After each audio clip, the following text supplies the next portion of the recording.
ګورې دا خبره یاد ساتئ، الله جل جلاله دنیا کې ډېر عظیم شان او ښایسته نظام جوړ کړی دی. څومره ښایسته نظام دی چې څومره سوچونه کې وایي د انسان سوچ آخر ختم سي چې الله څنګه نظام جوړ کړی دی. د دې نظام د بقا لپاره، د دې نظام د ساتلو لپاره الله قوانین ایښي دي. تاسو وګورئ یو ملک باچا وي، د دې خپلې باچایي لپاره د دې نظام د ساتلو لپاره څومره قوانین لري. د مجرمینو لپاره یې زندانونه جوړ کړي دي، قیدونه یې جوړ کړي دي، رقم قوانین باچا ایښي دي. دا چې احکم الحاکمین ذات دی، د باچاانو باچا ذات دی، او دومره ستر نظام یې جوړ کړی دی چې د اسمان را لاندې د ټول عالم نظام الله په عجیبه توګه جوړ کړی دی. دا نظام بقا غواړي، دا نظام ساتل غواړي. د دې نظام د بقا او د ساتلو لپاره الله جل جلاله قوانین ایښي دي.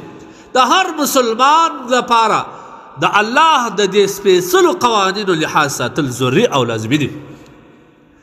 د هغه قوانینو په لړ کې یو قانون دا دی چې الله د یو مسلمان پر بل مسلمان باندې حقوق ایښي دي. د دې مسلمان حق به ساتي، رقم حقوق ایښي دي. د هغه حقوق څخه یو دا دی د دې مسلمان ذلت او تذلیل به نه کوي، مسلمان به نه ذلیله کوي. که دې مسلمان ذلیله کوي، الله تبارک وتعالی داسې ذات دی، داسې غیور ذات دی، په بنده خوا به دیږي، په دنیا او آخرت کې به دې ذلیله کوي.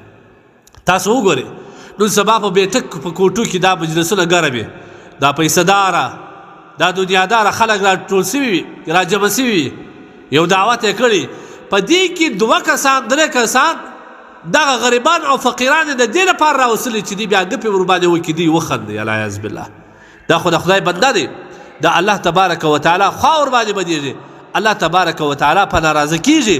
ګورئ د مسلمان تذلیل ونه کوي، ګورئ د مسلمان ذلت ونه کوي. نن سبا چې دا کم مالداران جمع کیږي، د دې سره باقاعده یو څو کسان غریبان خواربشکي کسان وي، هغه دوی خندي. دا تجاران، دا بعض کسان، بعض ټول نه ښیم ښه خلک ډېر پکښې دي، دا بعض کسان خو دا رقم وي، دا پیسه داره خلک، دا غریبان نازوي، یو څو پیسې ورکوي دپاره د دې چې بیا د ده طبیعت په سم کړي، د خپل طبیعت په دې باندې سم کړي. دا ډېره سخته ګناه لري. حدیث کې راځي، معارف القرآن د یو روایت نقل کړی دی د تفسیر په لړ کې، وایي نبی کریم صلی الله علیه وسلم فرمایي کوم مسلمان چې د بل مسلمان ذلت وکړي، ذلیله یې کوي، خواره کوي، یا د مسلمان ته په کم نظر وکتل، الله تبارک وتعالی به د قیامت په ورځ په اولین مجمع او په آخر مجمع کې داسې رسوا کړي چې دی به د ټولو زیات ذلیل او رسوا وي. د دنیا د ذلت په مقابله کې بل مسلمان ذلیله کوي، الله به د آخرت ذلالت ستا په برخه کې. العیاذ بالله، د دنیا او آخرت ذلالت به خودی به د ده په برخه، لیکن په آخرت کې به د قیامت په ورځ الله تبارک وتعالی په مجمع اولین او آخرین کې به دی د ټولو زیات رسوا او خوار او ذلیله کوي. مه کوئ داسې.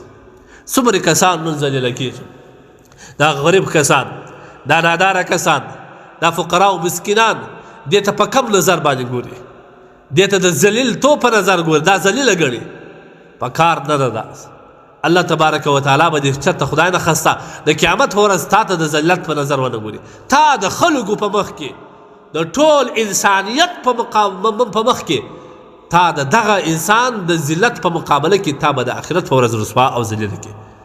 الله دې موږ وساتي. دې غریبان ته الله تبارک وتعالی ډېر د قدر په نظر کتلی دی. پام کوه درسه ذلیل نه سي.